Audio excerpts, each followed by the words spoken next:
Le cabinet de votre généraliste sera peut-être fermé entre Noël et le jour de l'an. Les médecins protestent notamment contre la volonté du gouvernement de permettre aux pharmaciens de faire des vaccins. Les médecins vont-ils trop loin? Pensent-ils d'abord à eux avant de penser à leurs patients? C'est la question qui fâche de 7h15 sur Europe 1. Et pour y répondre, je reçois le docteur Luc Duquesnel, médecin généraliste à Mayenne et président de l'Union nationale des omnipraticiens français. Bonjour. Pourquoi, docteur, vous braquez tout de suite? Pourquoi d'entrée de jeu dire non, les pharmaciens ne doivent pas faire de vaccins? Alors écoutez, c'est pas seulement les pharmaciens, c'est les sages-femmes. En fait, depuis un an, on alerte le gouvernement et l'assurance maladie sur la dégradation de travail des médecins généralistes. Et depuis un an, il se passait rien. Et il y a 3 semaines, ça commence par l'assurance maladie qui nous dit à partir du 1er novembre, quand vous allez vouloir prescrire un traitement pour le cholestérol pour vos patients, il faudra remplir un formulaire papier de 3 pages.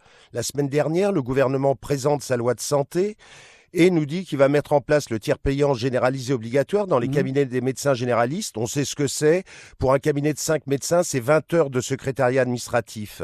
Donc globalement, ça veut dire qu'on nous augmente les tâches administratives et on va nous supprimer des tâches médicales. J'entends. C'est-à-dire qu'on est en train de vendre par appartement la médecine générale et je crois qu'on marche sur la tête. Mais sur la vaccination, revenons sur la vaccination. Est-ce qu'on peut être contre l'idée de faciliter l'accès de la population à la vaccination? Les sages-femmes et les pharmaciens ne sont pas capables de faire un vaccin? Non, attendez, c'est pas ça la problématique. Aujourd'hui en France, on n'a pas de politique de prévention.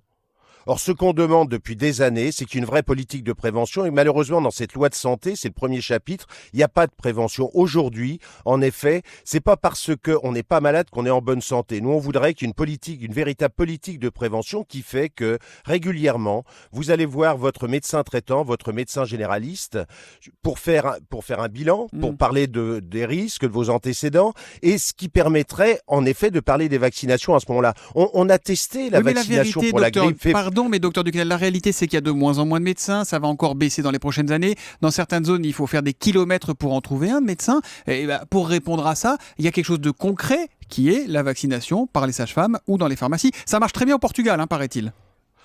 On le teste depuis 3 ans avec la vaccination pour la grippe faite par les infirmières. Le taux de vaccination n'a de cesse de baisser. Et je vous dis, à côté de ça, on n'arrête pas d'augmenter les tâches administratives. Aujourd'hui, c'est quoi le quotidien d'un médecin généraliste? C'est une population qui vieillit, avec de plus en plus de pathologies chroniques. Et donc, on a de plus en plus de consultations complexes dans nos cabinets médicaux. Donc, justement, ce n'est sûrement pas d'augmenter des petits les tâches problèmes de vaccination. Non, mais ces vaccinations, vous savez, hier, dans mes consultations de renouvellement de traitement, j'ai vacciné un certain nombre de mes patients pour la grippe. Ça prend quoi, 30 secondes? On le fait au cours de la consultation. On fait 30 pas secondes des et 23 € la consultation, alors que c'est fait à 10 Non, €. parce que c'est fait lors de consultations de renouvellement. Moi, j'ai jamais de consultation où je ne fais qu'une vaccination.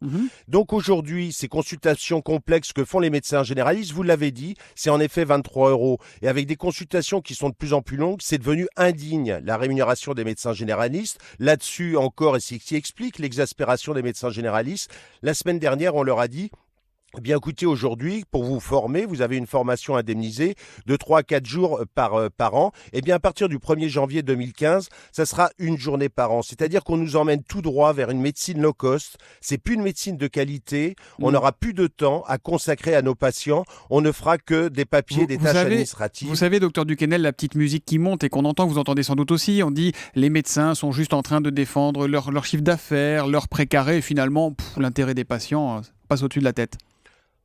Je crois que c'est absolument pas ça, et nos patients aussi s'en rendent compte. Vous savez, quand on passe du temps, qu'ils sont en face de nous, et que ce qui est important, c'est le temps d'échange avec nos patients, et qu'on passe notre temps à gratter des papiers pendant cette consultation, ça, c'est pas du temps médical, c'est du temps administratif, et ça ne cesse de se dégrader. Donc globalement, je crois que et nos patients, c'est la campagne d'information, en plus de ça, qu'on va faire dans les semaines qui viennent. Et nous, ce qu'on dit très clairement au gouvernement, écoutez, là aujourd'hui, on est le 21 octobre. Dans 2 mois, s'il n'y a pas des négociations conventionnelles qui sont ouvertes, c'est pas après ça va pas se faire entre Noël et le 1er de l'an. Eh bien, vous allez vraiment fermer vos cabinets? Vous allez vraiment fermer vos cabinets du 24 au 31 décembre? Je peux vous dire qu'il y a une en pleine période de réveillon, le pendant l'épidémie de grippe, de gastro, tout ça, vous allez fermer? Non, mais on va fermer les cabinets, mais par contre, les médecins généralistes sont des gens responsables. C'est-à-dire, comme pour les dimanches et les jours fériés, le système de garde fonctionnera. C'est-à-dire qu'on ne va pas envoyer nos patients vers les services d'urgence. On mettra en place un système de garde. Mais en effet, si c'est rien passé d'ici le 23 décembre, eh bien, le 24 au matin, on ferme nos cabinets de médecine générale. Merci, docteur Duquesnel, d'avoir été en direct et en duplex de Mayenne sur Europe 1 ce matin. Merci, bonne journée à vous.